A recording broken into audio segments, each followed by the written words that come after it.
The Immortal Constellation, written by Edith Balogh, translated by Barbara Dunchazi and Edith Simon, read by Edith Simon.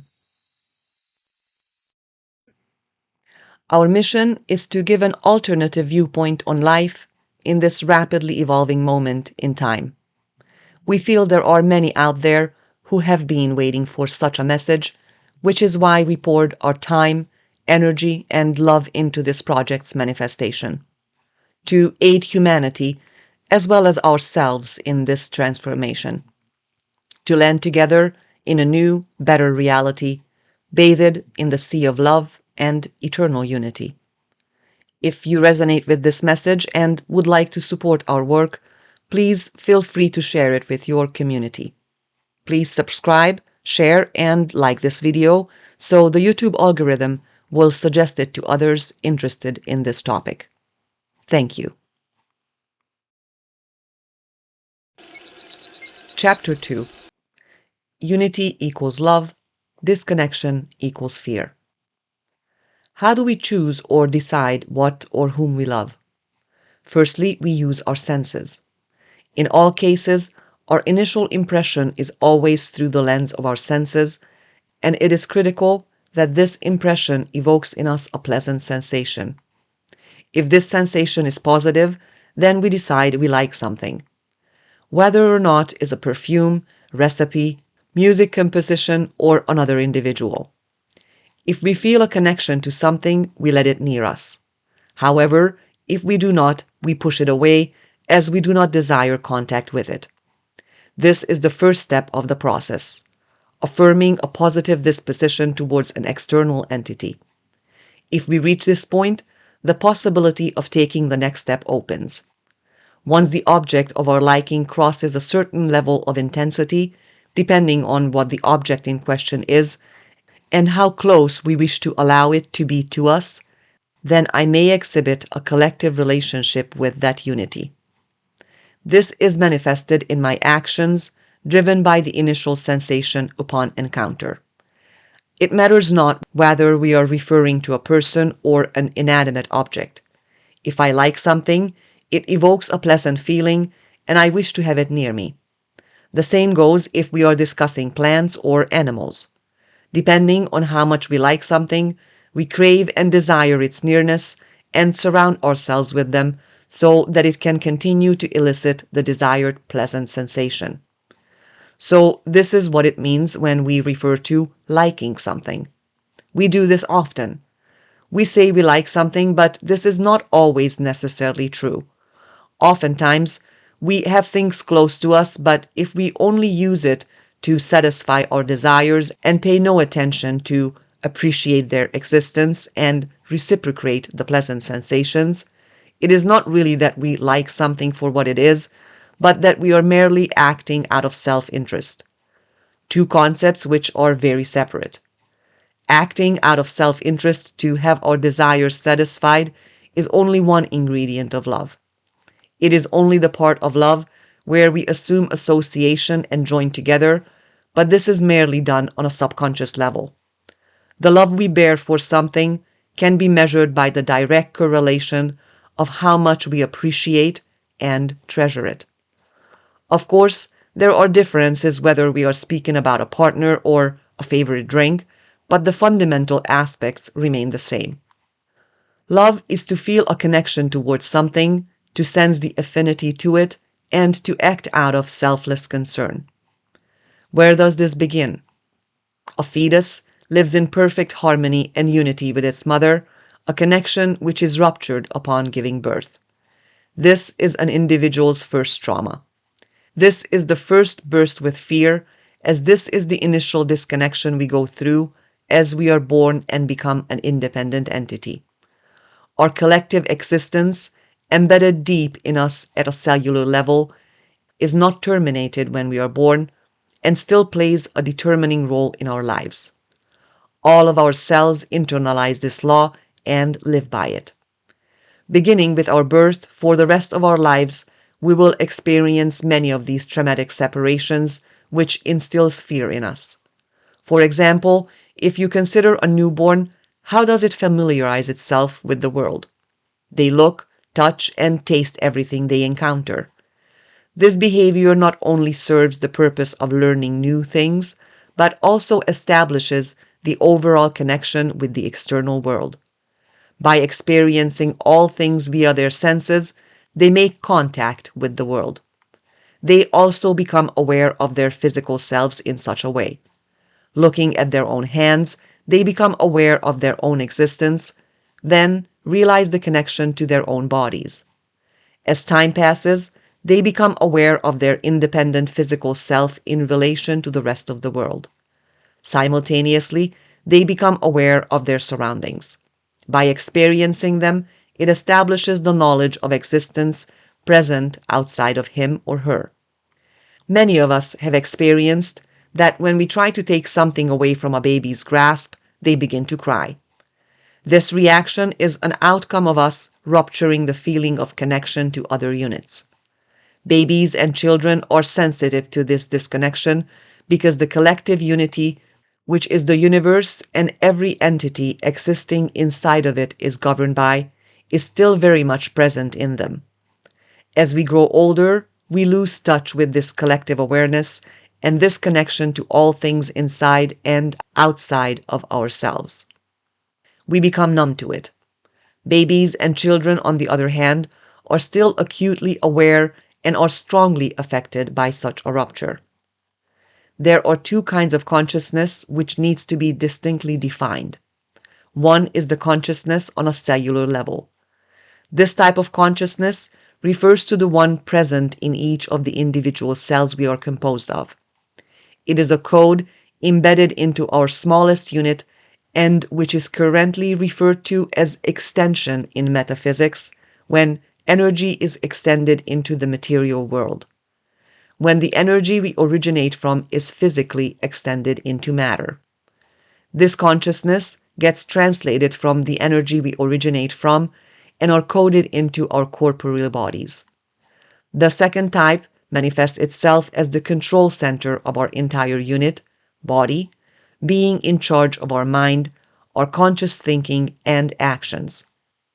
As I will later discuss, approximately 12 years is the age when a person's conscious mind is fully developed.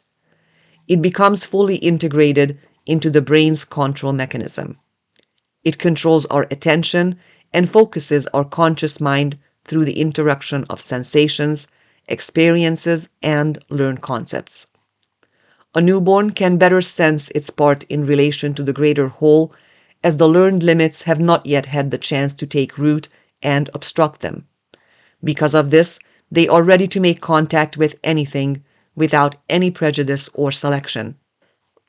Every time a parent uses forceful interference to mediate the relationship between the child and the external world, it results in a trauma for the child. Every time such a connection established by their senses is ruptured or terminated, they begin to cry. Every time we experience such a disconnection, our mind evokes the emotions and sensations we felt at the initial rupture, which was our birth and separation from our mother's womb. We fear the disruption of this unity, as unity is the only state we attain comfort and security in.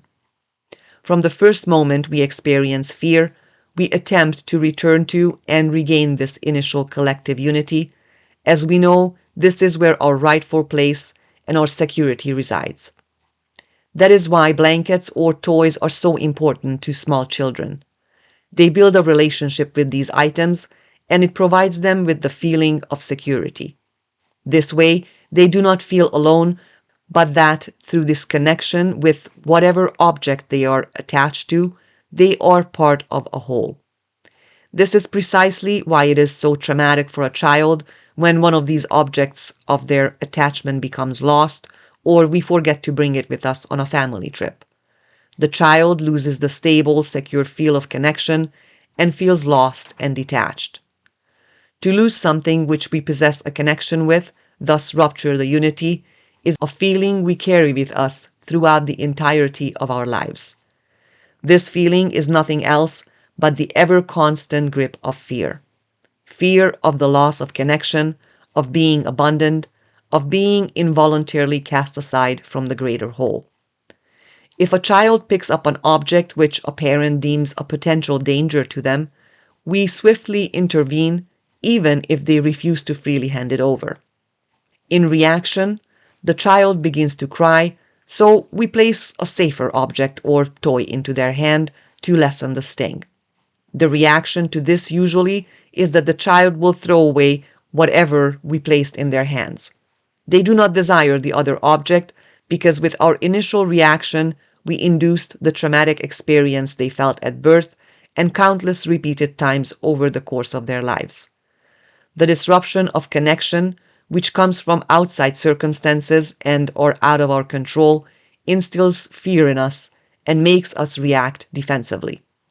A baby or a small child will cry because this is the only tool at their disposal. Of course, they do not want the other object because the fear which induced this disruption is still present in their minds. The only way to really soothe them would be to give them back the first object and then systematically draw their attention away using a buffer so they part with it in their own terms. When a child has already learned which toys are their own and a neighboring child comes to visit and tries to play with them, they will almost always react in an upset manner. As parents and guardians, we encourage children to nurture the virtue of sharing and try to have them internalize the concept. As long as the other child is not being too forceful, they will usually concede to sharing. On the other hand, if the other child takes the objects forcefully, the same sensation and reaction occurs as described above.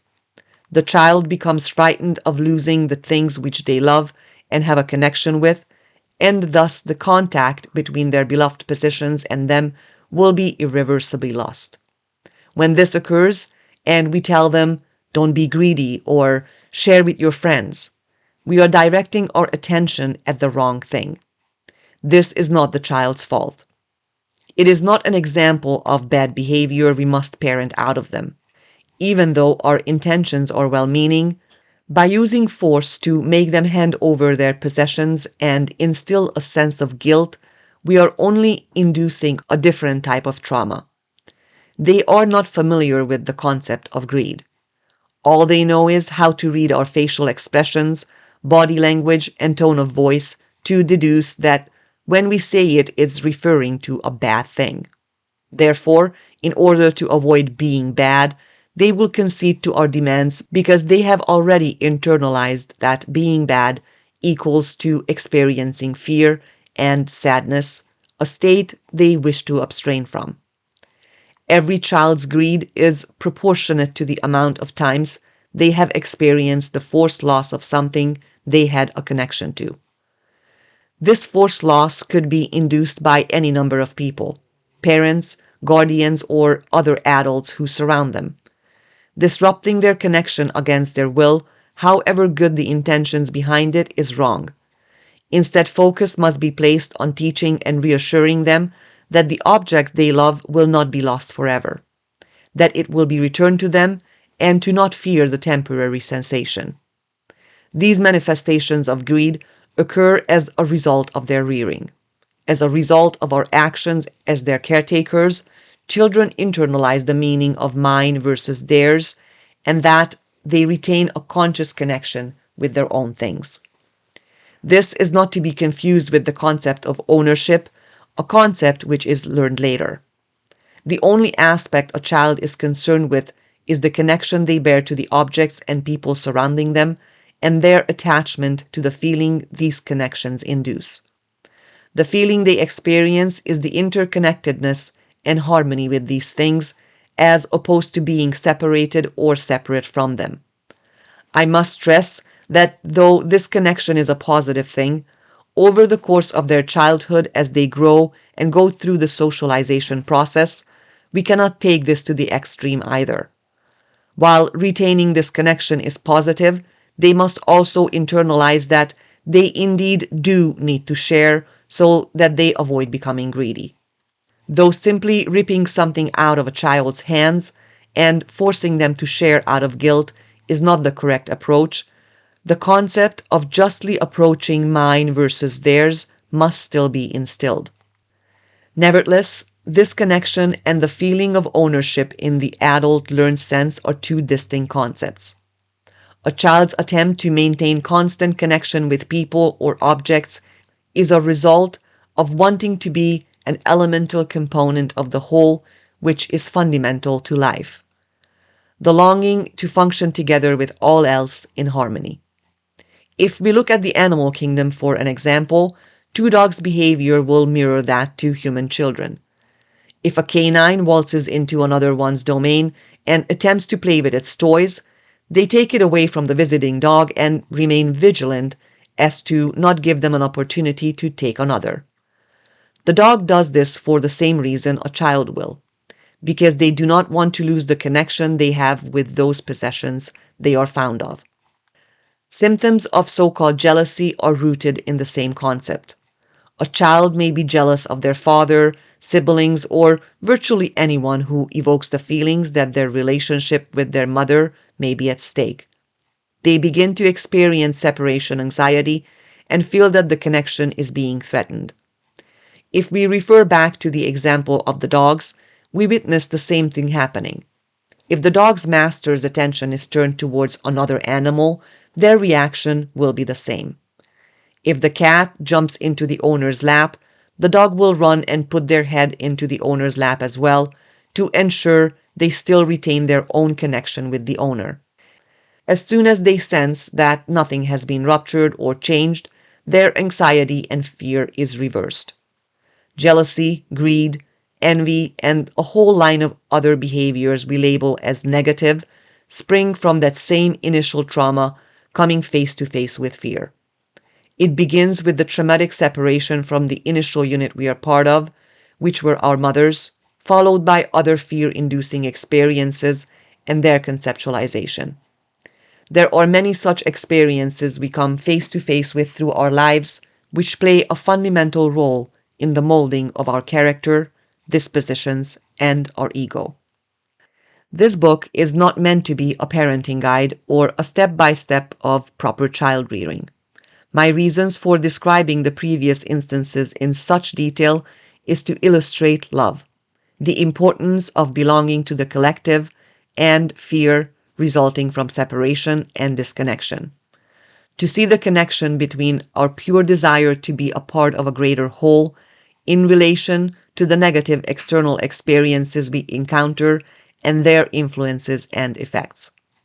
This collective consciousness is coded into us on a cellular level, and when our conscious mind begins to fully operate, it allows us to filter, oversee, and understand what this concept actually means. Understanding how this connection and unity is, it gives us the potential to be an active and conscious part of this collective cycle so that we can all work together for one another. This is what love ultimately is, what life is. This connection is the opposite of this. It induces fear, and fear is life opposing. It turns us in the direction of disintegration. Being in love. How do the flaming passions of love come to flare? People claim that how we fall in love is elusive.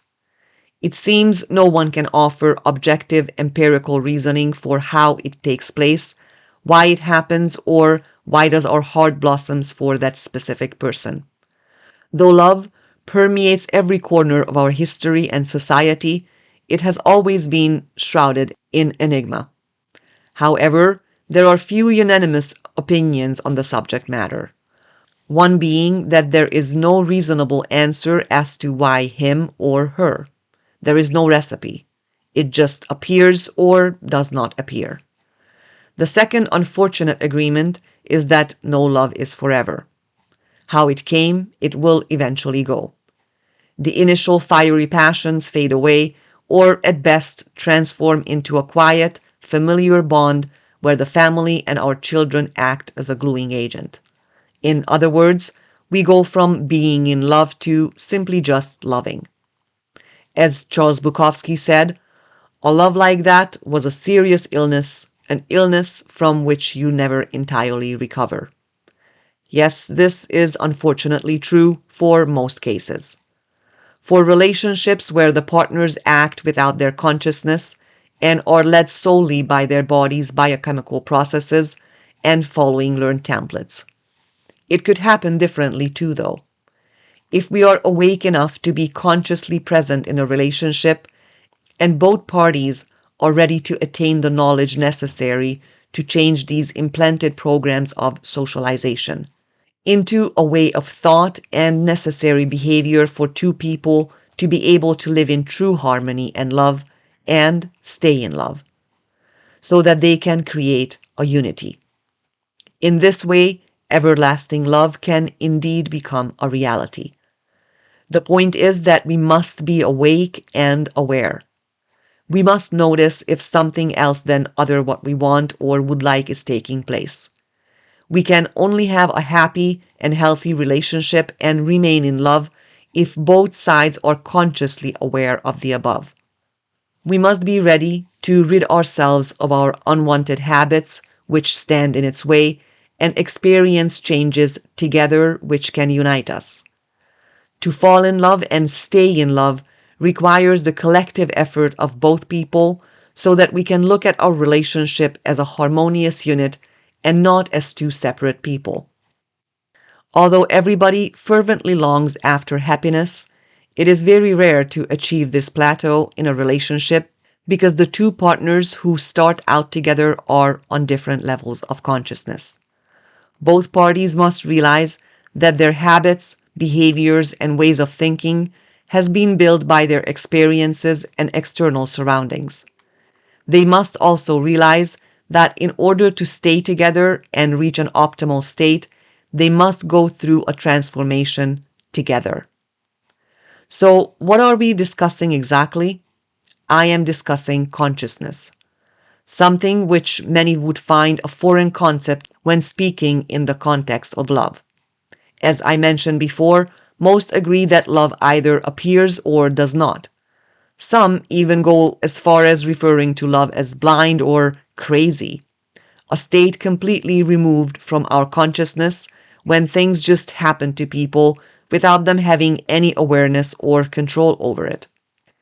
This rings true only when we are in a state of control by the program which has been embedded into our minds and we fail to utilize our consciousness. Another professional in this field is Helen Fisher, resonates with this outlook, where she states that love and being in love are only distant cousins and they are based on various biological processes which have different functions when it comes to two people being together. This is also true if we are speaking about people who do not operate with this consciousness, but let us contemplate what difference we mean by love and being in love. I do not believe describing the two concepts as distant relatives is necessarily the correct way of putting it, but we simply do not understand the difference, and this confusion is what causes the upheaval Fisher refers to. I could fill an entire book, or perhaps even libraries, with different opinions on this topic, but unfortunately, I must say that most of the experiences are disheartening. Countless of us have lived and experienced disappointment concerning love and the painful process of the dissolution of love, though all of our experiences differ. I myself possess my own experiences concerning the topic and have lived through them on my own way. Everybody has their own struggle with this topic, but this does not mean we should close ourselves off from the new and unknown, which could manifest itself into our lives in a positive way. The first problem being that while we may try not to repeat our mistakes in a given relationship, the majority of the time we unconsciously still do so. This is because we prefer to avoid sitting down and really diving into the nitty-gritty and confronting ourselves with what went wrong. Oftentimes, we avoid doing so because we do not wish to relive the hurtful details and digest our past or confront ourselves with the realities of what happened. By and large, we believe that love must come and go and cannot last, which is most people's experience. With this predisposition, we instantly remove the possibility of a different future, one where it could be possible to live in love and happiness forever with another person. If we want to simply illustrate the relationship between love and being in love, we can say that love is the basis of being in love. However, we definitely have to look at the biological processes which Fisher mentions. As we add these to love, the body's hormones, chemicals, neurotransmitters, and all the rest of our inner workings, it brings up the passionate circumstances of being in love. We must be consciously aware of the way that our brain functions, and our belief systems and consciousness all add up and work together to predispose the quality of our love. So, what is the most important component concerning our love's continuity? It is being consciously aware of our thoughts and behavior so that the learned program can no longer take control over us. The conscious familiarization with our behaviors, our thoughts, and our biochemical processes. The critical point is that both people in a relationship are knowingly part of this process, and both are open to communication and changes which result in the betterment of their relationship and joint happiness.